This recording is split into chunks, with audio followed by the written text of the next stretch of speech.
ఫెలోషిప్ను ఉజ్జీవపరిచిన దైవ సేవకులకు నిండు హృదయపూర్వక వందనాలు. దేవుడు ఇంకా వారిని అనేక చోట్ల కాపరులను, సేవకులను, పరిచర్యలను ఉజ్జీవింప చేయడానికి బలమైన పాత్రగా వాడుకొనును గాక. హల్లెలూయా, హల్లెలూయా. దేవునికి మహిమ. దేవుని సన్నిధానంలో ఒక 10-15 నిమిషాలలో మనము ఈ ఐక్య క్రిస్మస్ ఆరాధనను త్వరగా ముగించుకుందాం. హల్లెలూయా. రైట్. అందుకు గాను దేవుని మహిమపరుస్తున్నాను. దేవుని సన్నిధానంలో నేను ముందుగానే చెప్పిన సమయభావం వలన, సమయం లేకపోవటం వలన ప్రోగ్రామును కుదించి నడిపిస్తున్నామన్న విషయాన్ని మొదటగానే తెలియపరిచినాం. దైవ సేవకులందరూ సహృదయముతో దీన్ని అంగీకరించాలని, సహకరించాలని హృదయపూర్వకంగా వేడుకుంటున్నాను. హల్లెలూయా. రైట్. దేవునికి మహిమ. దేవుని సన్నిధి నిజంగా అద్భుతమైన వాక్యాన్ని మనము దైవ సేవకుల ద్వారా విని ఉన్నాం. నిజంగా అది మనకెంతగానో ఉపయోగపరచబడేది. తెలియని విషయాలు కొత్తవి మనం తెలుసుకొని ఉన్నాము.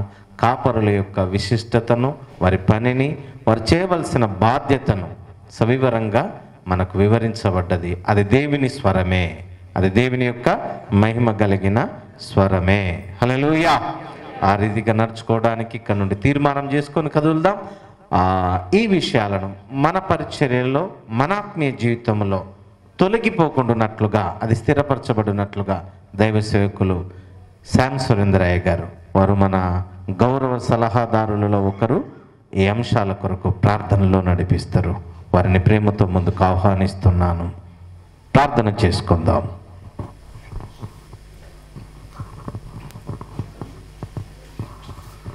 ప్రార్థన చేసుకుందాం. సకల ఆశీర్వాదములకు కారణభూతుడా, నీతిమంతుడా, నిన్న నేడు నిరంతరము ఏకరీతిగా ఉన్నటువంటి దేవా, నీకు వందనాలు.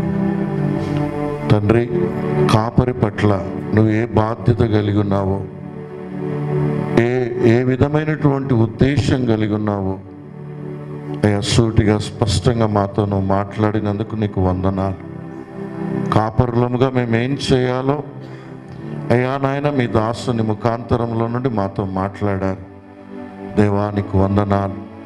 నీతో గడుపుటకు, నీతో సహవాసం చేయుటకు, అయ్యా మంద మీద దృష్టి పెట్టుటకు దేవా నీకు స్తోత్రాలు. నువ్వు నేర్పిన మాటలు అయ్యా, నువ్వు ఇచ్చినటువంటి సాక్ష్యము అయ్యా అనేకులకు నాయన తెలియచేయుటకు నీవే సహాయం చేయండి. దేవానికి వందనాలు. సమరే స్త్రీని నువ్వు వాడుకొని ఊరినే నీ కొరకు సంపాదించడానికి అయ్యా నువ్వు మా ప్రభువ కార్యం చేశావు. ఇదిగో నాయన, అల్పులమైన మమ్మలను మీరు వాడుకోనండి ప్రభువా. పనికి రామని పారవేయకు దేవా. అయ్యా, పనికొచ్చే పాత్రగా మమ్మల్ని చేయండి నాయన. విద్య లేకపోవచ్చు, జ్ఞానం లేకపోవచ్చు నాయన. ఇదిగో మా తండ్రి, నీకు స్తోత్రాలు. నీ అభిషేకం ఉంటే చాలు, గొప్ప కార్యములు మేము చేయగలం. బలమైన దేవుడవు నీవు నాయన. నీ చేతిలో బాణము వల్ల మేముంటే నువ్వు బలమైన సాధనముగా నువ్వు వాడుకుంటావు నాయన. ప్రకటన చేస్తే నాయన 3000 మంది చేర్చబడ్డారు. పేతురు ప్రసంగం విన్నవారు నొచ్చుకొని నాయన అయా సంఘంలో చేర్చబడ్డారు. 2024 సంవత్సరములో అట్టి కార్యం మేము చూచుదుముగాక. అట్టి కార్యాలు మా పరిచర్యలో జరుగునుగాక. అట్టి విధమైనటువంటి సాక్ష్యాలు మేము విందుముగాక. నీకే వందనాలు చెల్లిస్తూ వాక్యం విత్తిన దాసుని, వారి కుటుంబాన్ని, పరిచర్యను మీరే దీవించుమని, మా నిత్య నిబంధన పాస్టర్స్ ఫెలోషిప్ను నానాటికి మీరు అభివృద్ధి పరచి ఆశీర్వదించి నూతన కార్యాలు మా యొక్క ఫెలోషిప్ పట్ల మీరే కార్యం చేయమని, స్థానిక దైవజనుని, కుటుంబాన్ని, పరిచర్యను దీవించుమని యేసు నామమున అడుగుచున్నాను తండ్రి.